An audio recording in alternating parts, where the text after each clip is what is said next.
All right, first of all, just kind of recapping last week after going back and watching the videos, pretty similar to what I said after the game. You know, we've been talking to our guys about the importance of playing a full 4 quarters to our potential. Really felt like we'd played 2 quarters in the last couple of games, and kind of watching this game, it was probably a little closer to 3 quarters.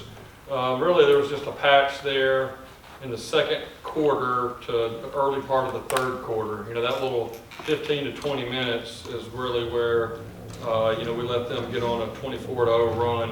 You know, I thought whenever the game was 7-7 going in the second quarter, we were right where I kind of wanted to be, and felt like we could keep going. But that, you know, that 24-0 run there, the second quarter, the beginning of the third quarter, you know, really stung us, going down 31-7. You know, I think we kind of dug ourselves too big of a hole there.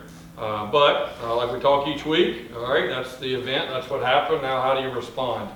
And you know, again, you got to do it each and every week. You can't just say you're going to respond well because you have in the last of the few games. But you know, really proud of our guys, kind of bowing their neck, and we went on a 14-point run, made it a 10-point game. And you know, really proud. We had a turnover, which is very disappointing on kickoff return. It really hurt some opportunity for us to go down and score. But then again, quick change. Defense is out there. Again, first and goal at the 5. 4 really good plays there, and then the offense to go 98 yards. Like that's probably the biggest positive with their backs against the wall. Really disappointed in the 55-yard touchdown that we gave up right there at the end. Because really going back and watching it, that was play 79 in the game. The first 78 plays, we only gave up 4 runs over 10 yards, which is probably one of our better performances of the year. But that one was a backbreaker at really the wrong time right there. And you know, biggest thing I told our guys, we turned the ball over 4 times. It's hard to beat anybody when you turn the ball over 4 times, especially when you're playing one of the top teams in the country. So that's an area that we've got to improve. But offensively, better 2 weeks in a row, I think, playing good third down, doing some good things on third down. Offense against 2 of the best teams we played all year defensively, so that was good. And then, you know, defensively, we gave up, you know, 1 big play in the passing game, which is a positive versus one of the most talented quarterbacks in our league and in the country. But again, just not quite consistent enough when we needed to. So. A lot of good and some bad that we got to correct, and ultimately we're still looking for that 4 quarters to play to our standard. Tulane, I think they're very similar to us in a lot of ways. I think they're better than their record says. Hopefully people may think we have a chance to be better than what our record says. I think they're definitely better than what their record is right now. You really look at the last 2 weeks, they played extremely well, especially on defense. You know, 2 weeks ago they went into Central Florida and held UCF's offense to 277 yards and 14 points on the road. That's I think that gives their defense, Tulane's defense, a lot of confidence.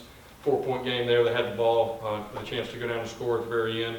And then last week against Tulsa, you know, Tulsa really good offense and good defense, and they were in a position right there. There's 4 seconds left for a 26-yard chip shot right in the middle to beat Tulsa. And then, you know, ultimately Tulsa won in overtime, but they held Tulsa's offense to 382 yards, which is pretty impressive. And, you know, so again, we're in a position, I think both of our teams are looking to finish the season strong. Really a challenge that I gave our team on Monday is it's been 5 years since our program has finished with 2 consecutive wins to end the season. 2016 was the last time that our program has finished the season with 2 consecutive wins, and that's the opportunity that's in front of us over the next 10 days. And I think that would be a great exclamation point to really put on this season of improvement and really give us a lot of momentum going into recruiting, going into off season, going into next year. Also give our seniors that are leaving a way to leave on a positive note. But you can't win your final 2 if we don't win this one against Tulane. So. All of our focus is in that. Really encouraged. In my opinion, sometimes the Tuesday practice is a pretty good indication of where your guys are mentally. And our guys, we got some guys battling some injuries, and they were all in there today, going full speed. I was having to tell them, whoa, not sick them today. So that was I was having to kind of keep them separated. So really encouraged by that. It's going to take a great week of preparation. It's going to be an early start, 11 a.m. their time, early start, so we got to be ready right out the gate. But I'm excited about it. Our players are excited about it, and this is a big one for us to kind of what I've said. Like everybody feels internally, and I think even on the outside, that we're really making some strides and momentum. We're going to find out this week, because if we are, this is a team that you should be able to go and play well and come away with a road victory. So really, we're not going to kind of be able to hide behind the top 20 rankings or the number 5 team or all this. This is definitely a very capable team. But if we've been making the improvement that I feel like we have, then we need to go and find a way to get a good road victory before we come back to Tampa. So with that, I'll open it up for any questions. Coach, 11 a.m. kickoff, how much does that change your itinerary? Just moves everything up just a little bit, but it's good. We're a morning practice team. Our guys are in here anywhere between 6 a.m. and 7 a.m. every morning. We're on the field at 9 a.m.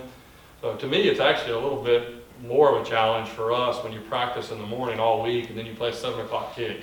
So whenever I saw that, I was excited. Just for the record, I like all the road games to be noon kickoffs, and I like all the home games to be night games. So that's just kind of how I look at it. So, I'm excited, especially with us having a short week for the next game, playing on Friday. It's important. I think it helps us get back, before midnight, where sometimes you play a road game and you're back at 4 a.m. and you can turn around and practice the next day. So, hey, whatever time we're supposed to kick off, we'll be ready. But typically our guys wake up and kind of ready to go. And as a coach, you're ready to wake up and go out there and go play. How much do you think, Jeff, that the stability that you have here helps this team mentally?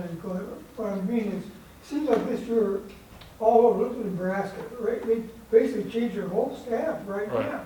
Yeah. You've seen it at Florida, you've seen coaches fired earlier. How much do you think the fact that you players don't seem to have to worry about what we're going to have? Yeah.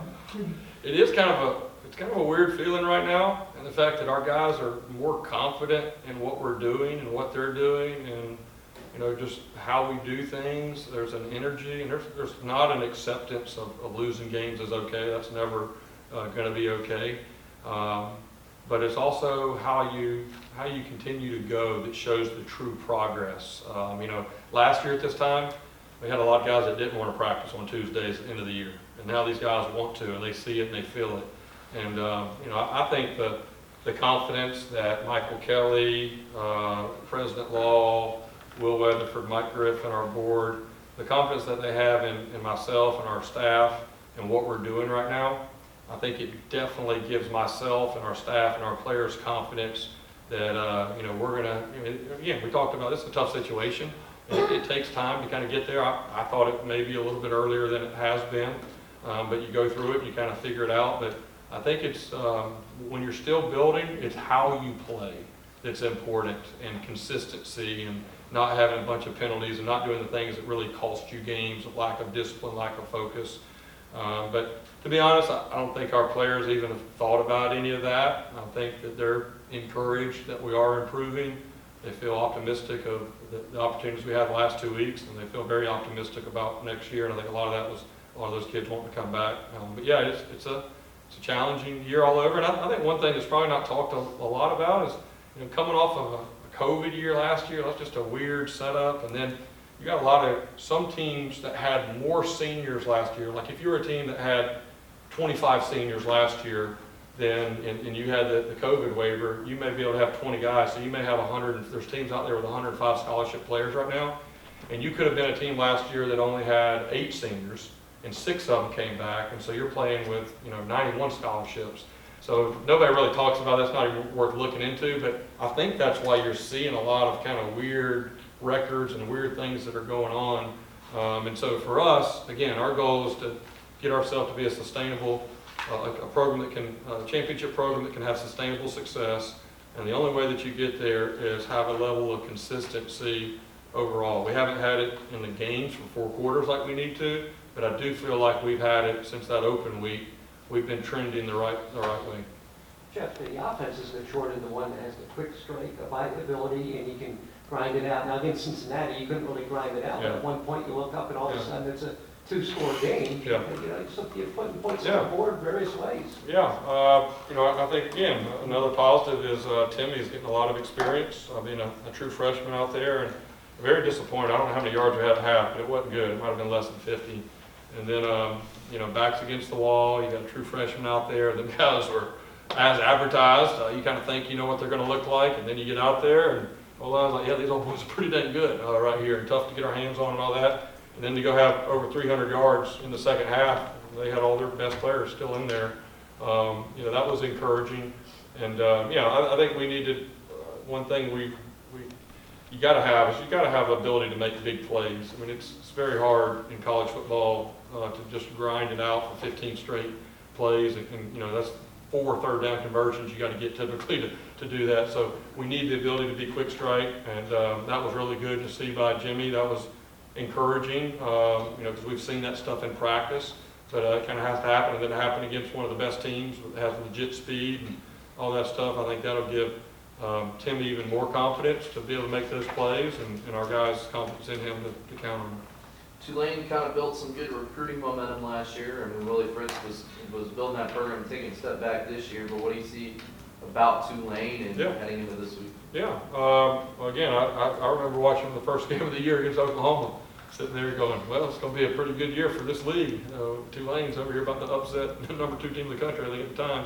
But he's done a really good job, and I think recruiting-wise, as we're out evaluating, they've done a good job in Florida as well.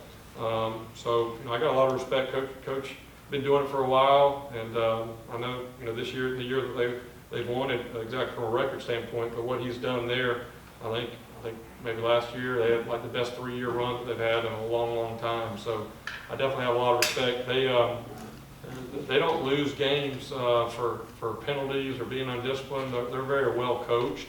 They've just kind of had some, kind of like us, some weird things happen, and maybe haven't got some of the breaks in some of those situations. But they're definitely a team that's much better. And that was my first message to our players is, hey, don't buy the lie. Just like we all feel that we're a better team than our record states, I can promise you, this team right here was very close to knocking off Central Florida and Tulsa the last 2 weeks. So it's going to take everything that we have and great focus. And again, at the end of the day, what we're trying to develop is a mindset that doesn't matter if you're playing Cincinnati or some middle school team. It's the same mental approach and same focus each and every week. That shouldn't change. And so hopefully our guys are buying into that. Best logo in the conference besides yours? Oh, You God. like the Yankee Wave? Best logo. Man, we're reaching here. I think we have the best 2 logos, the U and then the original logo. I like both of those. I'm going to go with those 2. This is your first meeting with the mascot since. Oh, yeah. You know. Exactly right. I'm gonna have to. Might be a. I have my dad stand behind me the whole game. Might be warrant for your arrest out there. Yeah, that's right. Hopefully, actually, after I talked about that, Troy Dane, their AD, is a really good guy. He's on a lot of these committees with our conference, and so after I talked about that, I don't know if that was at the end of the year or something. He sent me a text and said, hey, we heard you talking about our mascot. You need to be ready. So, yeah, I'll definitely keep a lookout there. As you get deeper into